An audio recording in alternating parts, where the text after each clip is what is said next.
My name is Devin Brooks, and for the longest time, serenity was the defining characteristic of my life.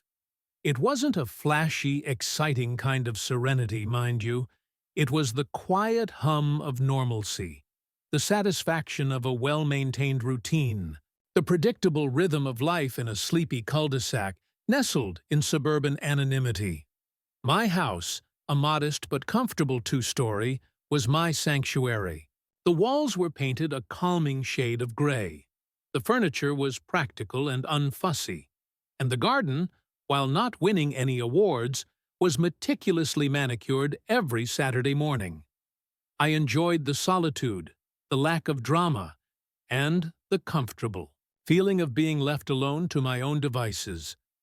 My income was steady, supplemented by renting out my basement suite to travelers passing through. It was a low-key operation, advertised discreetly online, and generally attracted respectful, self-sufficient individuals who were just looking for a clean, quiet place to stay for a few nights. They'd come and go without fuss, leaving behind only a small pile of laundry and a handful of positive reviews. It was a perfect arrangement, requiring minimal effort on my part and providing a pleasant boost to my finances. I prided myself on being a good landlord, responsive to their needs, but also respecting their privacy. I believed in clear communication, fair pricing, and a hands-off approach. My social life was equally understated. I wasn't a recluse by any means, but I preferred the company of a good book to a crowded bar. I had a few close friends from my college days, whom I'd meet for dinner or a movie every couple of months. We weren't the type to share our deepest secrets or dissect every aspect of our lives, but our conversations were comfortable and familiar, filled with shared memories and gentle ribbing. It was enough. I found fulfillment in my work, my hobbies, mostly gardening and woodworking, and the quiet satisfaction of maintaining a well-ordered existence. The world outside my cul-de-sac could be chaotic and unpredictable, but within its borders I had created a haven of peace and tranquility. I was a creature of habit.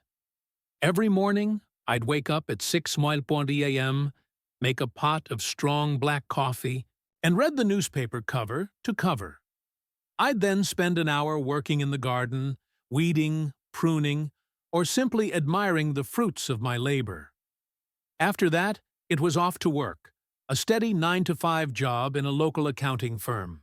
I wasn't passionate about numbers, but I was good at what I did, and the work provided a sense of purpose and stability. In the evenings, I'd usually cook a simple meal, watch a documentary, or work on a woodworking project in my garage. Weekends were reserved for more ambitious gardening tasks, catching up on household chores, and perhaps a leisurely bike ride through the surrounding countryside. My life was predictable, but it was also fulfilling. I wouldn't have traded it for anything. I valued my peace and quiet above all else. I minded my own business, paid my bills on time, and kept a low profile. This was how I lived, and I was perfectly content, until they moved in next door. The moving truck arrived on a Tuesday afternoon, shattering the calm that usually permeated the cul-de-sac. I peeked through my living room curtains, observing the flurry of activity with a mixture of curiosity and trepidation. New neighbors were always a bit of an unknown quantity, a potential disruption to the carefully constructed tranquility of my life. The house next door had been vacant for several months, ever since Mrs. Henderson passed away. She had been a sweet, elderly woman who mostly kept to herself, but we'd exchange pleasantries whenever we crossed paths. I'd even helped her with her groceries on occasion. Her absence had left a noticeable void in the neighborhood, a quiet reminder of the fleeting nature of life. The new occupants were different. Karen, a woman with a perpetually pinched expression and an aura of self-importance, seemed to be directing the movers with an imperious wave of her hand. Her teenage daughter, Tiffany, was glued to her phone, scrolling through social media with an air of bored disdain. Their belongings, a strange mix of expensive furniture and gaudy decorations, were unloaded with a series of loud thuds and exasperated sighs. Even from my vantage point, I could sense an undercurrent of tension between mother and daughter, a constant push and pull for attention and control. From the moment they arrived, they began to intrude on my carefully maintained privacy. Karen would stand at the edge of her property, peering into my garden with undisguised curiosity. She'd ask me questions about my car, my deliveries, my lawn, as if she were entitled to a detailed account of my every move. Tiffany, equally intrusive, would blast loud music from her bedroom window at all hours of the day, disrupting the peaceful atmosphere of the neighborhood. Their voices carried, too, often engaged in shouting matches, the sound of which would carry through my house. I tried to be polite, neighborly even. I offered to help them carry some boxes, made small talk about the weather, and even brought them a plate of homemade cookies as a welcoming gesture. I desperately wanted to establish a friendly, if distant, relationship with them, hoping that it would deter them from further intrusions into my life. But my efforts were met with a sense of entitlement, as if my kindness was simply their due. They seemed to expect my assistance, my attention, my deference. One day, during a brief power outage, Karen came knocking on my door, desperate for internet access. Tiffany, apparently, was on the verge of a social media meltdown without her precious Wi-Fi. I hesitated. I knew it was a bad idea, a slippery slope that would only lead to further demands and expectations. But I also felt a pang of sympathy for Tiffany, who looked genuinely distressed. And, to be honest, part of me just wanted them to go away and leave me in peace. Against my better judgment, I gave them my Wi-Fi password. Big mistake. It was like opening Pandora's box, unleashing a plague of digital demands and entitled expectations that would soon consume my life. From that moment on, the serenity of my cul-de-sac was irrevocably shattered. The quiet life I had so meticulously cultivated was under siege, and Karen and Tiffany were leading the charge. The power came back, on within an hour, but Karen and Tiffany didn't relinquish their newfound lifeline. They continued to leech off my internet, their digital devices sucking up bandwidth like thirsty vampires. At first, I tried to ignore it, hoping they'd eventually forget the password or simply lose interest. I told myself it was a minor inconvenience, a small price to pay for maintaining a semblance of peace with my new neighbors. But as the weeks turned into months, the problem only escalated. My internet connection, once reliable and fast, became increasingly sluggish and unreliable. Streaming. Videos would buffer endlessly. Online games would lag and disconnect. Even simple tasks like checking email became a frustrating exercise in patience. I started to suspect something was amiss when I noticed strange device names popping up on my network. iPrincess Tiff 69 and K Tiwin Karen Roku were the most egregious offenders, blatant indicators of their parasitic presence on my private network. Fueled by a growing sense of outrage and a desperate need to reclaim my digital sovereignty, I decided to investigate. I logged into my router, accessed the device, management settings, and ran a full network scan. The results were shocking. 27 devices were connected to my Wi-Fi, all originating from their house. The list was a testament to their insatiable digital appetite. Game consoles, smart TVs, phones, tablets, laptops, even something labeled Tiff's Pink Blender, were all merrily sucking down my bandwidth, oblivious to the fact that they were freeloading off my hard-earned money. The sheer audacity of it was staggering. They weren't just using my internet for basic browsing or social media. They were running a full-scale digital operation, consuming vast amounts of data with reckless abandon. I felt a surge of anger, a burning resentment for their blatant disregard for my property and my privacy. I had been so accommodating, so eager to avoid conflict, that I had allowed them to exploit me without remorse. I knew I had to take action. I couldn't continue to subsidize their digital lifestyle. I was done being the quiet, agreeable neighbor who let everyone walk all over him. It was time to draw a line in the sand, to reclaim my internet, and to restore the tranquility of my life. The solution seemed simple enough. Change the password. A simple fix, right? I logged back into my router, generated a new, complex password, and applied the changes. I watched with satisfaction as the connected devices blinked offline, severing their parasitic connection to my network. Finally, I thought, some peace and quiet. But I underestimated Karen and Tiffany's determination. Not 5 minutes after I changed the password, the peace was shattered by a series of violent bangs on my front door. It sounded like someone was trying to break it down. I cautiously approached the door, peering through the peephole. It was Tiffany, standing on my porch with a furious expression on her face. She was wearing a velour tracksuit. Her hair was disheveled, and she was clutching her phone as if it were a lifeline.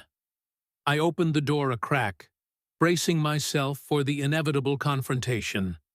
"The Wi-Fi's down!" she shrieked, her voice shrill and demanding. "I have Snapchats to send. You messed up my morning routine." Her words were laced with entitlement and a complete lack of self-awareness. She seemed to genuinely believe that my internet was her right, a fundamental necessity that I had no right to withhold. I took a deep breath, trying to remain calm. "The password changed," I said firmly. "It's my private network, and I never gave you permission to keep using it in the first place." I thought my explanation was clear and reasonable, but it seemed to have no effect on her. She stomped her foot, her face contorted with rage. "This is so unfair," she wailed. "I have to be online. My followers are waiting for me." She threatened to call her mom, as if that would somehow intimidate me. I simply closed the door, cutting off her tirade. I thought that would be the end of it. I was wrong. 10 minutes later, Karen appeared on my porch, her eyes blazing with indignation. She was holding her phone, already recording, as if she were preparing for a legal battle. "You have to reactivate my daughter's educational access," she demanded, her voice dripping with venom. "She needs the internet for her studies." The pretense was laughable. I knew perfectly well that Tiffany's primary use of the internet involved social media, online shopping, and endless hours of streaming videos. I stood my ground. "No," I said firmly, "it's my Wi-Fi, and I'm not sharing it anymore." I explained that they had been using an excessive amount of bandwidth, that their devices were slowing down my connection, and that I simply couldn't afford to subsidize their digital habits. Karen's face turned red with fury. "You're discriminating against my daughter," she screamed. "This is a violation of her rights. I demand that you restore her internet access immediately." She continued to rant and rave, spouting a string of nonsensical accusations and threats. I had reached my limit. I calmly closed the door and locked it, shutting out her toxic presence. I retreated into my house, feeling a mixture of exhaustion and defiance. I had stood up for myself, but I knew this was far from over. Karen was not the type to back down easily, and I was right. 5 minutes. That's all the peace I got. 5 more minutes went by, and then I saw the flashing lights. Blue and red, reflecting off the windows, cutting through the afternoon gloom. Karen had actually called 911. I couldn't believe it. The audacity, the sheer unadulterated entitlement was staggering. I peeked through the curtains, watching as two police officers approached my door. Tiffany was standing on the sidewalk, fake crying, dramatically clutching her phone to her chest. As the officers approached, I could hear her high-pitched wails. "He violated my rights as a digital citizen," she sobbed. "I have trauma from being disconnected." I rolled my eyes. This was beyond ridiculous. I opened the door before they could knock, wanting to get my side of the story out before Karen and Tiffany twisted the narrative beyond recognition. One of the officers, a young man with a weary expression, stepped forward. He tried to maintain a professional demeanor, but I could see a flicker of amusement in his eyes. "Ma'am, we received a call about a disturbance," he said. "Can you tell us what's going on?" I took a deep breath and began to explain the situation, calmly and methodically. I recounted the events of the past 6 months, detailing Karen and Tiffany's constant intrusions, their excessive internet usage, and their refusal to acknowledge my property boundaries. I showed him my network settings, the router logs, the device history, even the insane data usage spikes that clearly demonstrated their parasitic behavior. I then presented my trump card, the logs from the last week. Streaming for 10+ hours a day. Multiple devices watching adult content at 3 a.m., one TV trying to download movies from illegal sites. "This is what they're doing on my internet," I said, my voice rising with indignation. "They're not just freeloading, they're using my connection for illegal activities." I could see the officer's expression change. The amusement faded, replaced by a look of concern. He pulled Karen aside to talk, away from my earshot, but I could still hear snippets of their conversation. Karen was attempting to deflect blame, claiming she had no idea what was going on, that it was all a big misunderstanding. In the background, I heard Tiffany mutter something about a VPN she bought with Mom's card. A VPN? That's when the pieces started falling into place. It wasn't just reckless and entitled behavior. This was something far more serious. The WIFI officer returned, his face grave. He spoke into his radio, requesting backup. Another squad car pulled up, siren silent, but its presence a clear indication that this was no longer a minor neighborly dispute. Karen, sensing the shift in atmosphere, began to panic. She started screaming that it was all a mistake, that she didn't know anything about it, that she was a mother, she baked for the church, she was a pillar of the community.